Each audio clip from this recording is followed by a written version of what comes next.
The CIESL-project, Classroom Interaction for Enhanced Student Learning, is a 4-year project that is funded by the Research Council of Norway. We are now 2 years into the project and there is still a lot of work to do.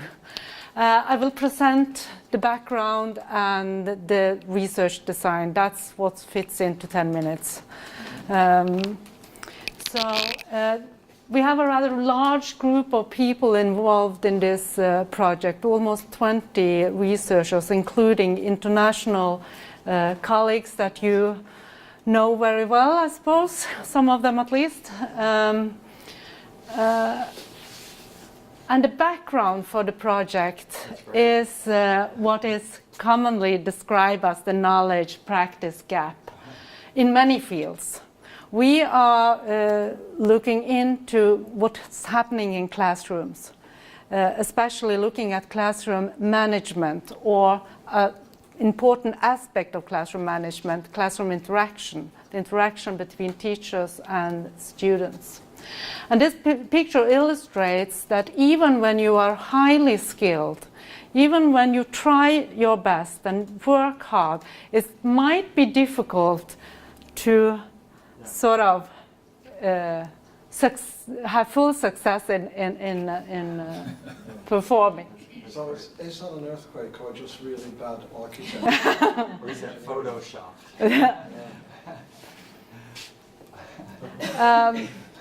So what we are doing is looking at this critical gap, especially in the gap between what we know about high quality teaching and what is going on in the classroom. And we aim at investigating how teachers implement research-based knowledge and how student outcome is related to what teachers are doing, basically. So we are looking at the secondary school teachers and how they implement classroom interaction skills in a period where they are part of a national initiative on developing secondary schools and have classroom management as a main focus. This is lower secondary schools? Yes, the lower secondary schools, 16, yeah. Grade 8 to 10, which is basically 13, 16, yeah.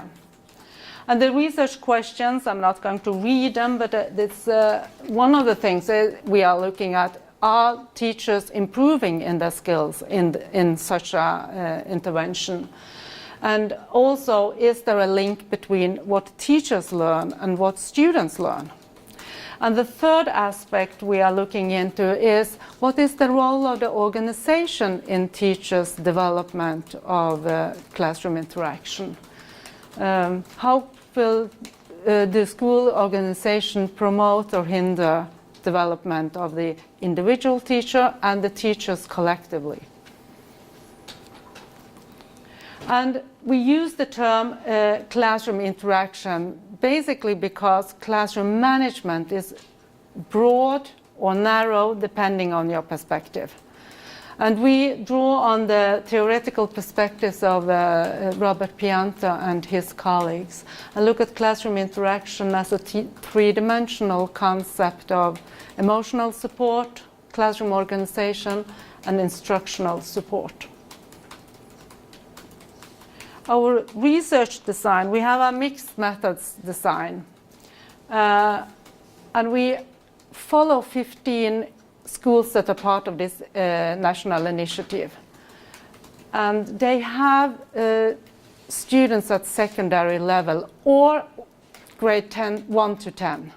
So we have some students from grade 5 to 7 because all the teachers are part of the initiative. So some of the schools like to have all teachers involved in all classrooms. So we have 15 intervention schools, and we have a business as usual group that we compare to. This says 15 schools, but they are hard to recruit, so we are not sure that we will have 15, maybe 12.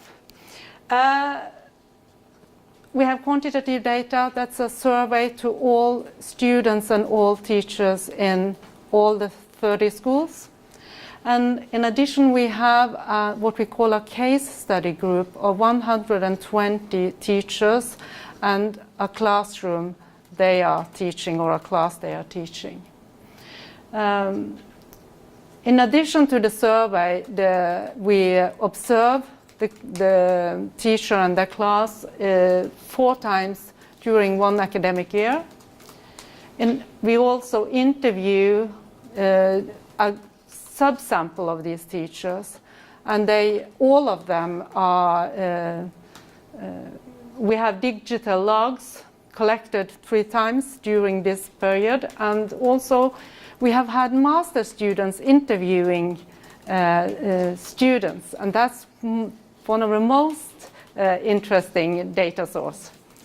And also, of course, we have interviewed the principals. So there's a huge database. So what we're doing basically is looking at classroom interaction from different angles, and this is quite complicated, but the blue ovals are focusing on what we are studying in the classroom, the interaction between teachers and students, and student behavior or outcome, student outcome. The green ones, darker green, that's what we're focusing on in the organization, school organization and management, implementation quality, and teachers' learning. We have a PhD student working, writing a thesis on the teachers' learning. And of course, we have some background data. And the different data sources for the different areas are listed here. So we have different, well, I like this one even better. This is a slide I've borrowed from Pam Salmons and adapted to our project, because I think it highlights very well and describes very well the procedure we are following when we are working with the data. So we have the quantitative data collection and qualitative data collection, and we are initially doing separate analysis. That's a practical matter, actually, because we start analyzing data once we've collected them, and they are collected at different times. And then we have are working on both quantitative and qualitative on integration and synthesis, and then in the end the findings and presenting the findings. So basically that's a very short presentation of the project.